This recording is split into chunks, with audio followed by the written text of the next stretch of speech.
the man.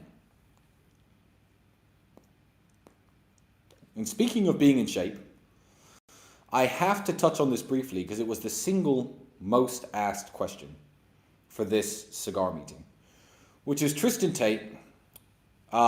What do you think of the recent controversy about the Liver King? And the Liver King is obviously somebody who tries very, very hard to stay in shape. So it flows on perfectly from my last question. I'll tell you what I think about the Liver King.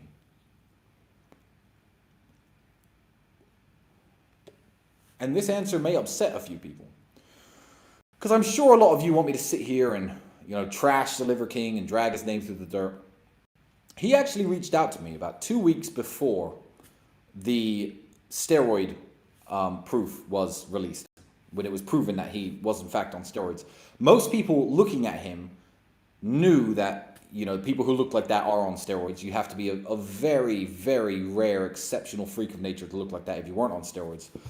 I got a message from him, and he reached out to me saying that he was going to come to Dubai and we should do something together.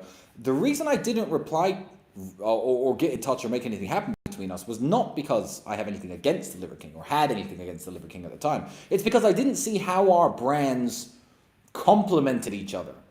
He eats raw meat, works out a lot, sleeps on hardwood floors, tries to pitch this primal lifestyle. I like champagne and caviar and wear nice suits and don't walk around shirtless. I didn't see how we could collaborate in any way besides taking a few pictures together. So I never got together with the Liver King. But my thoughts on him are as follows. If you are a fan of the Liver King, your relationship with him and how you see how his content has changed you will be how you should judge him. I'm going to say that one more time.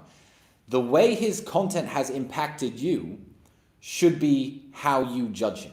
Now, there are people out there who were buying his supplements thinking, I can look like this guy naturally, just using these supplements and working out, who obviously didn't end up looking like that. And there are people who listened to what the Liver King said and thought, I'm just going to get my lazy fat ass up and hit the gym a little bit. So I believe that he's positively impacted millions of people. But the thing is with the internet, everything you hear on the internet, you need to take with a pinch of salt. Everything besides the words of Tristian and Andrew Tate. Because for me and my brother, integrity is something that we do not compromise on. We've never compromised on it.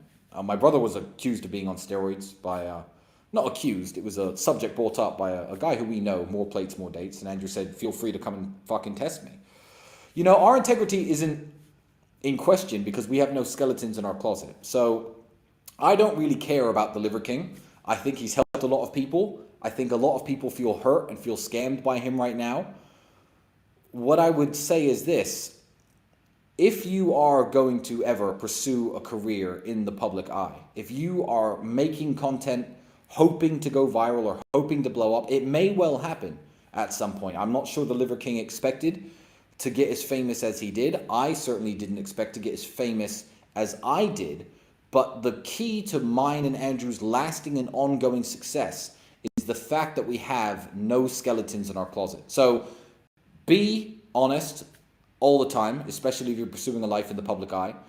When you watch people on the internet, there are lots of people who have had very bad skeletons in their closet, from the Reverend Ted Haggard to True Geordie and so on. Daz Black being another one. Don't believe what you hear on the internet. So I don't know how the Liver King is going to repair his reputation with his fans. I don't know how he's going to repair his reputation with you. Maybe you like him, maybe you hate him. I didn't ever watch any of his content, and I never bought any of his supplements, so I personally have nothing against him. So, I wish his fans all the best.